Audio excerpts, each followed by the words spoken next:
Pagka nagbibigay ako sa mga normal na tao, marami. Pero pag vlogger, medyo madamot ako eh. Ay, pag vlogger, ganyan lang kakonti.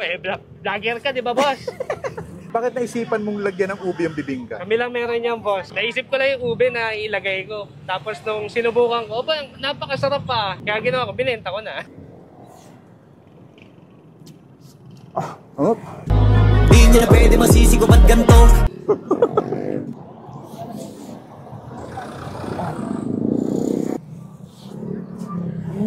Hello sir, anong binibenta niyo po dito? Meron tayong special bibingka sir. Magkano isang order ng bibingka niyo sir? Special bibingka ako sir, 75 pesos lang po. Regular, 60 pesos. 60 pesos. O sige sir, pa-order nga ako ng ano. Ano gusto mo sir? Special. O regular? Special. Special. Lulutuin ka lang sir, okay lang. Sige sir. Pakita ko boss, paano natin niluluto. Ano yan sir? Ano yung nilagay mo? Mga dahon lang to ng saging kuya, para hindi matigas ang ilalim. Kasi pag wala niya, nagtututong ang ilalim ng bibingka. Iyon. Tapos yan, lagyan po natin ng dahon ng saging sa taas. Yung bilog. Tapos papainitan lang natin yan saglit para lumambot. Tapos lalagyan po natin yan ng mixture. Mixture. Gano'ng karami sir? Yan sir? Isang ganyan lang. 1 cup lang ng mixture sir. 1 cup. Okay. Tapos alsa yan, malaki yan. Tapos yan sir, sasabay na natin sa luto tong cheese. Ah, nilalagyan agad siyang cheese. Oo boss, para special cheese yan. Siyempre kaya yan special boss, meron yang itlog na maalat. Itlog na maalat. Lulutuin lang natin yan sir ng 8 to 10 minutes. Mabilis lang pala. Ano sir? Anong pangalan nitong tindahan mo dito sir? Bibingkaan ni Mix. Anong oras kayo nag-open dito sir? Ang bibingkaan po ni Mix sir ay nag-open po daily 1 PM hanggang 9 PM. Saan po kayo matatagpuan sir? Located po tayo sa Green Gate Homes. So pagpasok nyo lang po ng entrance ng Green Gate along Malagasang Road. Andito lang po kami sa bandang bungad, bandang kaliwa. Okay. Paano nagsimula tong tindahan mo sir? Actually sir, ang bibingkaan po namin namana ko pa po sa lolo't lola ko. So bali kung ako tatanungin nyo, nag-umpisa po siguro ako mga 2023 or 2022. So mga 2 taon pa lang po talaga sa akin. Nakailang bibingka kayo sa isang araw sir? Everyday sir, nag-range lang ako ng naibibenta ko mga 40 to 50 orders po. Pagkakalakasan na araw, like mga Sunday, maabot din 60 to 70. Nagdi-deliver din po kayo sir? Yes po, pwede rin po ako nag-deliver. Itong taga-deliver ko, e-bike. Okay. Saan po kayo pwedeng kontakin sir? So sa mga gusto pa magpa-deliver, pwede nyo po kontakin through text or call po. Kontakin nyo lang ako. Ang number ko ay 0969-592-3399. Sige sir, hintayin ko munang maluto. Thank you po. Thank you sir. So boss, luto na yung bibingka mo boss. Ano pang nilalagay dyan sir? Lalagyan natin yung toppings bossing ng nyog tsaka ube.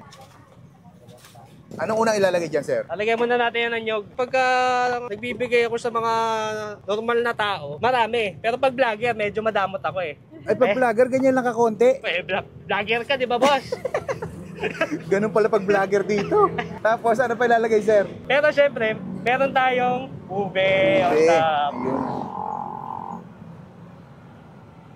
Ito na ang special bibingka ni Mix. Sa halagang 75 pesos lang, meron ka na nito. Parang bago to sir, ano, itong bibingka na may ube. Bakit naisipan mong lagyan ng ube yung bibingka? Kami lang meron yan, boss. O, bali, naisipan ko lang yan, boss. Ano lang, wala lang. Parang naisip ko lang na baka mas masarap pang bibingka ngayon kung merong ube. Pero meron din ako condensed lang na yung usual na nilalagay. Naisip ko lang yung ube na ilagay ko. Tapos nung sinubukan ko, napakasarap pa. Kaya ginawa ko, binenta ko na. Ayun, sige sir, tikman ko muna. Thank you.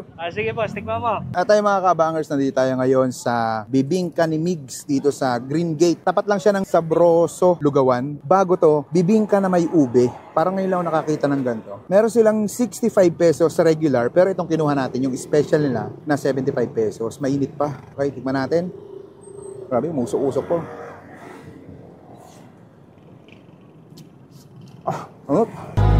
Di nyo na pwede masisigaw at ganito. Init. Ang sarap ng ube sa bibingka pala. Ngayon ako nakatikim ng ganito 75 pesos lang. Ayan kung naghahanap kayo ng kakaibang bibingka. Try nyo dito. Ang cute ng kutsara dito. Yung bibingka nila, may cheese, may itlog na maalat, tsaka nyog at ube. So yun.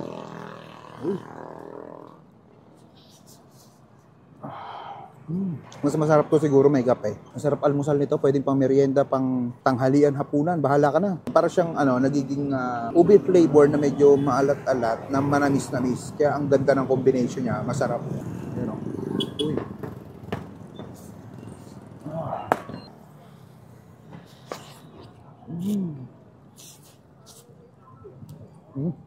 Solid. Try nyo na tayo dito lang to sa may Green Gate. 75 pesos lang. Panalo na to. Ano?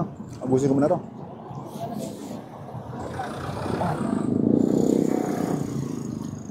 Top. Gusto nyo na napaka-solid dito mga lods. Panalo.